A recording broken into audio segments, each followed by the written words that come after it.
What's going on, y'all? Welcome back. Welcome back to the Barber Mosaic. And today we gonna talk about barbers, time, and money. Right?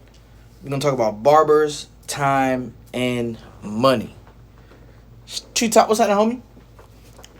We're gonna talk about barbers, time, and money because I feel like I just hit on something and something opened up to me that wasn't necessarily open to me uh over the last year. All right, so I'm going on my this is my first full year. I just completed my first full year as a master hair care specialist, a barber. And I just want to update y'all on things that's happening and the way things are going for me, actually. um as you know, or some of you may know, I'm in South Carolina. um uh oh man, barbering is tough in South Carolina. Getting what I feel we are worth. Getting what I feel we are worth, because you think about what a good haircut can do, man. You think about the cat that comes in, he gets a nice cut, leaves the shop, goes to the mall, gets that close hug from the girl that he wants to talk and wanting to talk to, buy him a nice fit, go to the club, in the VIP, standing on the chairs, throwing money. The girls see the sharp edge up. You know what I'm saying? He get him a piece of tail that night. Like, all that happens. Like, all that great stuff happened. Smooth. What's up, man? Hey, appreciate you, bro. Appreciate you. All that stuff happens over the course of a weekend, and the guy has the time of his life. And it all started with that appointment he had at the barbershop that went well. You know what I'm saying? He got the cut that he want. The confidence was there, the look was there, like everything was great. And he has this awesome weekend. Boom, that's what happens, right? And what's that worth to you is the question. All right, because I've gotten to a point now in my barbering career where I'm not so much selling haircuts as I'm selling my time. Because what I'm realizing is time is the most important, most valuable commodity that exists. It's the only thing that you can't make more of. Like, you can't make more time, and once it's gone, it's gone. Like, time is the most valuable thing that we have as humans. And a lot of people, they ask me, they would ask me, like, why am I going so hard? It's because I feel like I'm running out of time. You know what I'm saying? I feel like I got started on the path that I'm on now a little bit later in life than most successful people would. And for that reason, I go stupid hard. Like, I'm always doing something. I'm thinking about my next thing. You know what I'm saying? So shout out to all of the younger people. Shout out to all the younger people that are doing that. But it took a lot of time for me to really settle into my hustle, man, and my grind, and doing things that I want to do. So just to give you a little background, okay? And I'm gonna get specific because this is my YouTube. This is my Instagram, and I want to say what I want to say. I'm gonna get very specific, okay? I use Style Seat, and if you're a barber and any barbers that want to jump on and want to talk with me, I am more than open. No matter what city you in, no matter what state you in, you can come on and we can talk. In my city, the average haircut, I would say, is between $20 and $30, right? For a grown man, the average cut is between $20 and $30, right? Me personally, for a grown man to sit in my chair and receive my best service, I don't offer. When you sit with me, you're gonna get a cut, you're gonna get razor enhancements, you're gonna also get a fiber or dye, whatever I feel I need to put there to make the cut look good, unless you tell me you don't want it. If you tell me, hey, I don't want that, just give me a regular smegular, I'm gonna do that too. But guess what? It's the same price. because I'm not selling haircuts anymore. I'm selling my time. And I feel like, well, I felt like a grown man, 45 minutes of my time spent cutting a grown man's hair was worth $35. That's what I felt. And that's what I charged. $36, right? What I'm realizing, or what I realized recently is, there's no way you can continuously do something and not become better, faster, more efficient. Okay? I picked up the clippers in 2016. That's when I started cutting. So you think 5 years later, you see what I'm saying? I've become faster. I've become more efficient. I understand shortcuts. I've been cutting some of the same people for the same 5 years. So now, whereas I needed 45 minutes to complete, a cut. Now, I don't need that long. A good 30 and you out the door. You good. You see what I'm saying? A good 30 minutes and I've done what I came to do. You got what you came to get. We can exchange the bread and now we're good to go, right? So I use Style Seat for my book, and I look at my Style Seat and I say, man, I've got I'm working from 6 a.m. to 5 p.m. I've got 14 cuts scheduled for the day. 8 of those cuts, or 6 of those cuts, or 5 of those cuts, or 11 of those cuts, or whatever, are 45-minute time slots that if I really push the pedal to the metal and get it done, shut up and cut, I can squeeze those 45-minute spots down to 30 minutes. You see what I'm saying? I've got some cuts that are, kids that come to me as well. They get, I don't have to do the beard with them too. So where I might have 30 minutes with them, I can, take care of a kid's cut in 15, 20 minutes. Now, I'm not going to take my time down when it comes to the kids' cuts, but that if I need to, hurry up and get through something, I can get through the kids' cuts because I don't have to worry about doing their faces as well. So what I did was I looked at my booking and I shaved 15 minutes off of all of those cuts, and it opened up like 4 or 5 more cuts a day that I could get possibly a grown man in there for $36 a cut. So let's just say if I got 2 grown men and I'm knocking out their cuts in 30 minutes and I'm charging $36 for each cut. This ain't including no tip. I'm $36.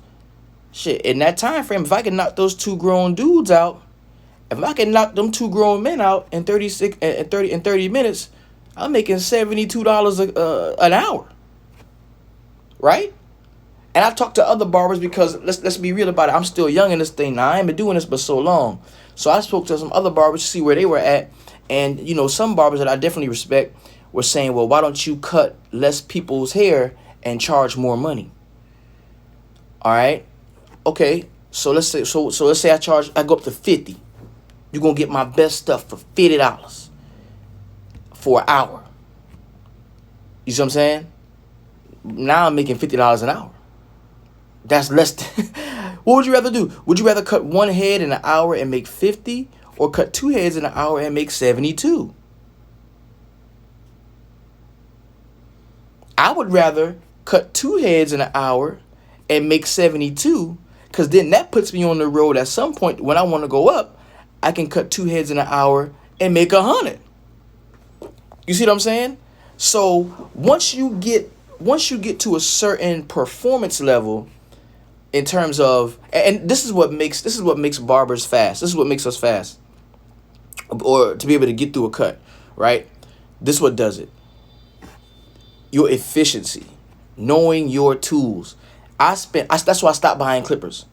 I stopped buying clippers over the last 4 or 5 years, 3 years specifically. Over the last 3 years specifically, I have come to know my tools. Like, I know my tools. I know what clipper to pick up after which clipper, depending on the cut that I'm doing. I know which one to use in certain situations. So knowing your tools will help you tremendously. And the only way you're gonna get to know your tools is if you use them. This ain't nothing that I can, tell somebody and they're gonna get better. It's a reps thing. It's a reps thing. So I know my tools, boom. That helps you get faster. Number one. And secondly, I ain't reaching for shit that I ain't using. That's part of knowing your tools too. Because there was a time when I would use 4 or 5 different clippers to cut one head. I don't need all that now. The time you spend reaching for clippers is time that you could spend, knocking out the cut. So that definitely helps with your efficiency. Not reaching for all different kinds of shit. Right? I've streamlined the things I use. I know how in some situations where I needed this clipper to do that. Now I use one and I can do both. So that's definitely helped me out. Another thing is, it's funny because the shop that I'm at, we all pretty much started out in the shop together. Shout out to Icon Cut, shout out to Justin Fox, shout out to Smooth JR, shout out to ASAP Fox, shout out to Judah Barber, man. Shout out to Meek the Barber. You know what I'm saying? So we all sorry about that. So what I can do is, I'm not from this area.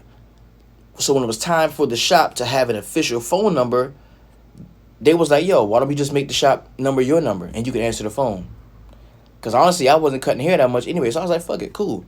That really helped me out. By answering the phones, that put me in contact with new people first. Like the first person that people that was looking for a haircut from our shop talked to was usually me. And I took them as clients. So that's what helped me to build my client base, right? But it also helped me to master cutting while I'm talking, because I'm on the phone. I'm cutting, but I'm actually taking calls at the same time. So I'm learning how to cut and talk. I'm multitasking, right? I'm also engaging my clients. I'm also talking to my other barber friends in the shop. So I've gotten good at cutting and talking. A lot of barbers can't cut and talk. Sometimes they need to just shut up and cut, right? So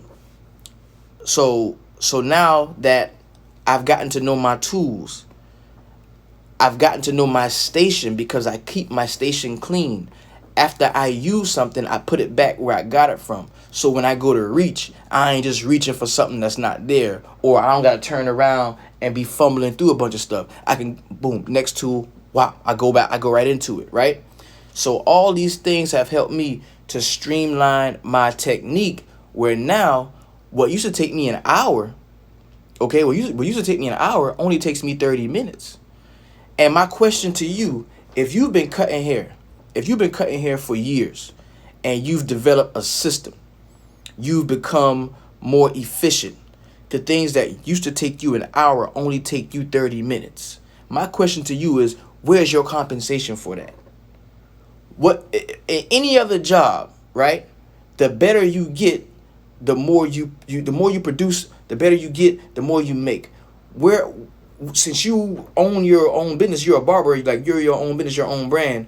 What are you going to do to pay yourself, to reward yourself for getting faster, for getting more efficient, for getting better at your job, right? I had 2 decisions. Either I could go up on my prices, or I could take the time that I spent with people down, take some of my time back, right? Could do both, and I probably will at some point. But that's the way I chose to attack it. Rather than go up on my prices and charge people more money, I'm going to take some of that time back, and I'm going to get more clients. To where now I come in at 6 a.m., I leave at 5 p.m. That's 11 hours. I've got an hour for a lunch break, right? Take that hour out. So now I'm spending 10 hours at the shop. Guess what else I did? It's Saturday morning. I'm a barber. Guess what I'm not doing? I'm not cutting. I don't cut hair on Saturdays anymore. I don't cut hair on Sundays anymore. I don't cut hair on Mondays anymore. I cut hair 4 days a week. Tuesday, Wednesday, Thursday, and Friday. That's it. That's 40 hours. right? So 40 hours at $36 every 30 minutes, $72 an hour. I have the potential, that is potentially, I have the potential to make $100,000 a year as a barber. That's how you do it. And a lot of times barbers are afraid to talk money with each other. Like, we don't want to talk money with each other. We would rather just, let that sit to the side. But that's something that we got to start doing more. We got to start talking money with each other, right? I had a conversation with a barber, man, very good up and coming barber, somebody who I really respect. We talked for about an hour, and we see things differently. He's more about, I want to provide a service and experience, and I get that. I understand that. But me, I want to put out good cuts. I want to put out as many good cuts as I can. And I want to be paid for each good cut. Will we probably end up making the same at some point when it all averages out? Probably, yeah. But it's all about what road do you want to take? What path do you want to take to achieve, your goal? And my goal is to not be in the shop 5 days a week, 6 days a week, 7 days. That's my goal. I don't want to be in the shop that long. I want to be in there, and while I'm in there, I want to be cutting and making money. I don't want to be in there, hot toweling and, fawning and hemming and hawing and over a person and primping and prepping. I don't want to do all of that. I want cats to come there, get a good cut, pay my rate and make it to work on time, do what they got to do. You know what I'm saying? I don't want to provide a pampering service, which is dope if that's your thing. But I don't want to provide a pampering service. Like, I want to put out cuts. You know what I'm saying? Barbering to me is a job, it's a career, and I take it very, very seriously. What I love to do is photography, videography, things of that nature. That's what I love to do. So I do what I have to do. I do what I can do, which is cut hair, so I can do the things that I love. I spend those other 3 days, building my photography brand, taking photos, doing events, weddings, studio shoots. You know what I'm saying? So just understand the value of your time. Understand your value in your time. Your time means something. It's your time, right?